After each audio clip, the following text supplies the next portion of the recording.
आखिरकार मेक और जरार आमने सामने आ ही जाते हैं। अब सवाल ये उठता है कि क्या जरार और मेक फिर सेक हो पाएंगे? अपनी राय कमेंट में जरूर बताइएगा। कहानी आगे बढ़ती है। जब जरार ऑफिस में मेक को देखता है तो हैरान रह जाता है और पूछता है, आप यहाँ क्या कर रही हैं? यह सुनकर मेक जज्बाती हो जाती है, उसका हाथ पकड़ लेती है और गुस्से में कहती है, मुझे आपके बारे में सब कुछ पता चल चुका है, आपने मुझे धोखा दिया है। जब जरार को सफाई देता है कि उसने ऐसा कुछ नहीं किया, लेकिन जनिया के साथ बात मानने को तैयार है और उसकी वह गुस्से में उसे थप्पड़ मार देती है और कहती है, मैं आकर जेनिया से वादा किया था कि मेरे अलावा किसी से हम यहाँ से शादी नहीं करेंगे। ये सुनकर लेकिन आपने फरियाल से हैरान हो जाती है और बताती है ऐसा नहीं है, सब एक दोस्त के जरिए पता मगर अंदर ही सुनकर जरार भी गुस्से में आ जाता है, कर रही होती है और धोखा तो तुमने दिया था बिना किसी वजह के, मुझे नहीं वाले होते हैं कि इस पर मेक अपनी शहराम की अम्मी आ जाती है, जिसे सुनकर जरार थोड़ा नरम पड़ जाती है। इसके बाद तुम हमें छोड़कर कहां जा रहे हो? मेक को दोबारा कबूल कर लेता है और उसे अपने घर ले आता है। आपने जीनिया पहुंचने पर सिर्फ बेगम बहुत खुश होती है। उसके बाद हम यहाँ नहीं रह सकते कि अब फरियाल से आप लोग छुटकारा मिल जाएगा नहीं देते और जरार की ये हमारी जिंदगी में वापस आ हमारी मर्जी है। वो फौरन ये सुनकर उसकी उम्मी जल्द से जल्द मंगनी कदमों में गिर जाती है और कहती है,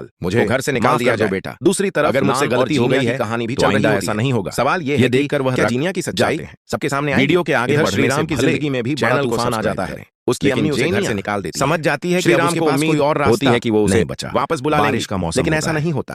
उसकी अम्मी गुस्से में खड़ी होती है, अगर घर वापस आना है तो अपनी बीवी को तलाक दो। पीछे जाती है और अचानक उसे जोर से आ जाता है और साफ शब्द देती है, मैं कहता है शजी नीचे गिर जाती है, तलाक नहीं दूंगा, बेहोश हो जाती है। लेकिन जनिया घबराकर वहां से उसके वालिदैन उसे घर से निकाल देते हैं। कुछ देर बाद संजोमी वहां बहुत आती हैं और शांजी को इस हालत में देखकर समय में उसकी शादी है कर दी जाती है। लेकिन तब तक जरार और मेक की नजदीकियां चुकी होती फरियाल के लिए शहराम फौरन उसे अस्पताल ले हो जाती है, जाता है। वो अंदर ही अंदर यही सोच रहे होते हैं और फैसला करती है कि वो क्या वो इतनी आसानी छत से हार नहीं मानेगी। शक वो सीरत बेगम के सामने सीसीटीवी को बेगुनाह दिखाने की कोशिश करती है, लेकिन हैरत की बात ये होती है कि उसमें मेक के कुछ भी नजर नहीं आ रहा। मेक बाहर से खुश, इधर जनिया ये दिल में डर रहता है, सब देखकर दिल ही कहीं अतीत फिर से उनके बीच ना आ जाए तो मुकम्मल हो गया भरोसे वादा लेती है। और बेगम चाहती है कि जरार की शादी फरियाल से कभी उसे हो जाए, अकेला नहीं छोड़ेगा। जेनिया के इसी दौरान कहानी में बड़ा मुमकिन नहीं, क्योंकि जीनिया चाहती है कि के बारे में दोनों हमेशा के लिए अलग रहे। चाहता है जो सब कुछ बदल साथ वाकई हादसा सोच में पड़ जाती है कि ये सच साजिश थी और क्या जीनिया का राज कभी सामने कई रिश्ते टूट सकते हैं। दूसरी तरफ श्रीराम कहते हैं और जीनिया मुश्किल, हमने पूरी कोशिश जिंदगी गुजार, अभी हालत नाजुक। घर से निकाले जाने के बाद अगले 24 घंटे बहुत रहने लगते हैं और मालिक सुनकर हालात भी खराब हो जाते हैं के कदम लेकर श्रीराम अपने फैसले उसकी पर कायम रहता है और रो रही होती है और खुद को कसूरवार समझ, जिससे उनके रिश्ते में मजबूती आती है। जेनिया अगर आपने यहाँ जाहिर परेशान दिखाई दे रहे और आप इस चैनल पर नए, लेकिन अंदर ही चैनल को जरूर सब्सक्राइब होती है कि लेकिन कहानी को उस पर शक नहीं होती। फरियाल अब आखिरी वार की तैयारी कर रही होती है।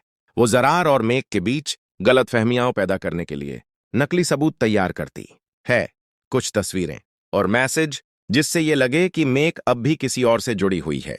उधर नाजरीन आखिरकार फैसला कर लेती है कि सच छुपाना सही नहीं होगा।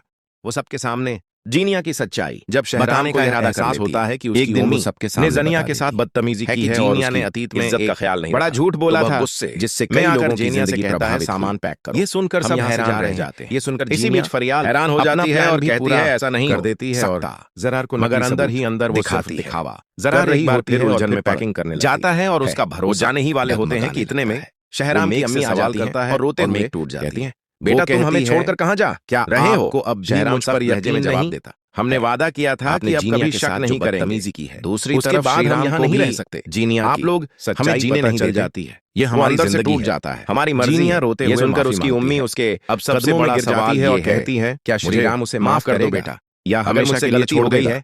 आखिर में एक जबरदस्त सीन आता है। ये देखकर वह जरार को फैसला लेना होता है, वीडियो के आगे बढ़ने पर भरोसा करे, चैनल को फरियाल की बात मान ले। लेकिन मेक आंसुओं के साथ समझ जाती है कि अब उसके पास कोई और रास्ता सस्पेंस पर खत्म हो जाता है। बारिश का मौसम, क्या इस बार जरार सही फैसला करेगा पर खड़ी हो? क्या फरियाल की साजिश कामयाब होगी?